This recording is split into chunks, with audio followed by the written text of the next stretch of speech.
Welcome to Sethu Chitra kitchen. நம்ம சில குழம்பு பண்ணோம்னா அது சாதத்துக்கு நல்லா இருக்காது, டிஃபனுக்கு மட்டும்தான் நல்லாயிருக்கும். அப்புறம் சாதத்துக்கு இருக்கிறது வந்து டிஃபனுக்கு நல்லா இருக்காது.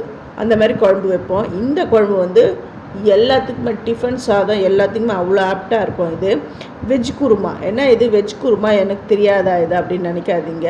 இந்த வெஜ் குருமா வந்து சிம்பிளாக எவ்வளோ டேஸ்ட்டாக பண்ணுறது அந்த மெத்தடில் நான் பண்ணியிருக்கேன். இதுக்கு வந்து பட்டை, லவங்கம், பிரிஞ்சி இலை, கல்பாசி, கிராம்பு, மராட்டி முக்கு அதெல்லாம் போட்டுட்டேன். அதெல்லாம் ஒன்று தான் போட்டேன். ஏலக்காய் எல்லாமே ஒன்று தான் போட்டேன்.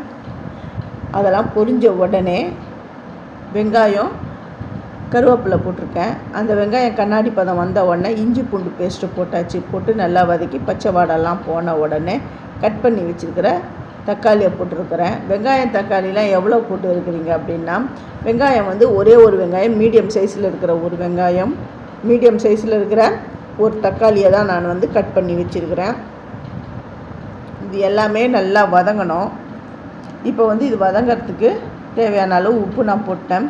இந்த உப்பு வந்து குழம்புக்கும் ஏற்ற இதுதான் நான் போட்டிருக்கேன். இப்போ வதங்கின உடனே கட் பண்ணி வச்சுருக்கிற காயெலாம் இதில் போடணும். நான் பச்சை பட்டாணி வச்சுருக்கேன், அதை நான் இதில் போட போகிறேன். இந்த பச்சை பட்டாணி வந்து ஃப்ரெஷ், இந்த ஃப்ரோசன்லாம் கிடையாது, காஞ்ச பச்சை பட்டாணிலாம் கிடையாது. கேரட், உருளைக்கிழங்கு சேர்த்துட்டேன். நீங்கள் வந்து காலிஃப்ளவர், பீன்ஸ் அது இருந்தால் கூட நீங்கள் சேர்த்துக்கோங்க, அவங்கவுங்க இஷ்டம்தான். இதெல்லாம் நல்லா வதங்கட்டும். நீங்கள் வந்து இல்லை நான் ஃப்ரெஷ் பட்டாணி இல்லை அப்படிங்கிறவங்க அந்த காஞ்ச பட்டாணியை ஒரு 8 மணி நேரம் ஊற விட்டுட்டு அப்புறம் இதில் சேருங்க. இதுக்கு தேவையான அளவு குழம்பு தூள் போடுறேன். இது வீட்லேயே அரைச்ச குழம்பு மிளகாய் தூள் தான் நான் போட்டிருக்கேன். இது வந்து 2.5 ஸ்பூன் தான், 2.5 டீஸ்பூன் நான் இதில் சேர்க்குறேன். அவங்கவுங்க காரத்துக்கு ஏற்ற மாதிரி நீங்கள் சேர்த்துக்கோங்க. ஒரு சிலருக்கு தனி மிளகாய் தூள் சேர்ப்பாங்க, தனியாத்தூள் சேர்ப்பாங்க. அந்த மாதிரிலாம் நீங்கள் சேர்க்க வேணாம். சாதாரணமாக நம்ம வீட்டில் என்ன இருக்குதோ அதை வச்சே நீங்கள் செய்யுங்க. அதுவே ரொம்ப ரொம்ப டேஸ்ட்டாக இருக்கும். இந்த ஹோட்டல் ஸ்டைலில் செய்கிறேன்னு தேங்காய் அது கூட முந்திரி, பாதாம் எல்லாரும் சில பேர் டேஸ்ட்டுக்காக அரைப்பாங்க. இருந்தால் அரைச்சி போடுங்க, இல்லைன்னா இந்த மாதிரி செஞ்சாலுமே போதும், ரொம்ப ரொம்ப நல்லாயிருக்கும். நான் தேங்காவை எடுத்திருக்கேன், 1/2 மூடி தேங்காய் எடுத்திருக்கேன்.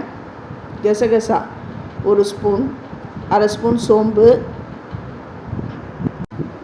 மிளகு 1/2 ஸ்பூன் நான் சேர்த்துருக்கேன். இதை வந்து கொஞ்சமாக தண்ணி விட்டு அரைச்சி பேஸ்ட் மாதிரி அரைச்சி எடுத்துன்னு வந்துடுறேன். நீங்கள் ரொம்ப திக்னஸ் வேணும் அப்படின்றவங்க உடச்சக்கல்ல சேர்த்துக்கோங்க. இப்போ வந்து அரைச்சதை இதில் சேர்க்குறேன். சில பேர் வீட்டிலலாம் இந்த பாதாம் அந்த இதுவெல்லாம் இருக்காது.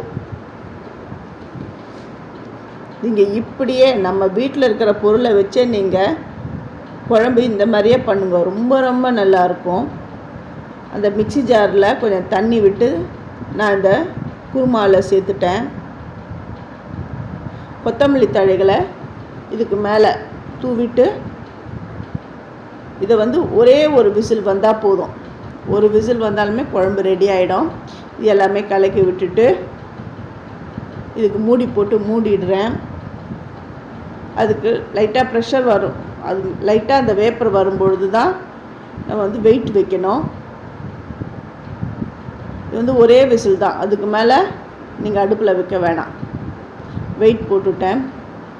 இப்போ வந்து இது வந்து நான் தோசைக்கு நான் செய்கிறேன். இந்த தோசை இது வந்து ரேஷன் அரிசி தான், முழுக்க ரேஷன் அரிசியை வச்சு தான் இட்லி, தோசை அதெல்லாம் பண்ணுறேன். இந்த தோசை எவ்வளோ கிறிஸ்பாக வந்திருக்குது பாருங்கள்.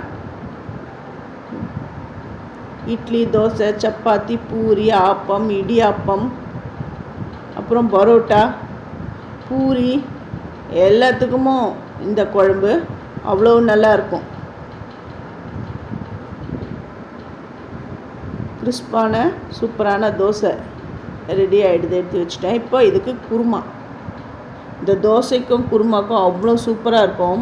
நீங்கள் இட்லிக்கு கூட இந்த குருமா வச்சு சாப்பிட்டு பாருங்கள். எப்போவுமே இட்லிக்கு சட்னி, சாம்பார் அப்படி வச்சு சாப்பிடுவோம்.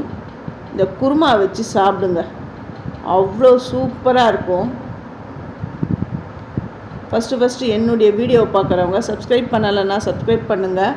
ஆல் என்ற ஆப்ஷனை தொடுங்க. அப்போ தான் நான் போடுற ஒரு வீடியோவுடைய நோட்டிஃபிகேஷனும் உங்களுக்கு காட்டும். இந்த ரெசிபி உங்களுக்கு பிடிச்சிருந்தா உங்கள் ஃப்ரெண்ட்ஸுக்கும் நீங்கள் ஷேர் பண்ணுங்கள். அட்டகாசமான குருமா ரெடி ஆகிடுது. இதை நீங்கள் உங்கள் வீட்டில் செஞ்சு பார்த்துட்டு எப்படி வந்ததுன்னு கமெண்ட் பண்ணுங்கள். தேங்க்யூ.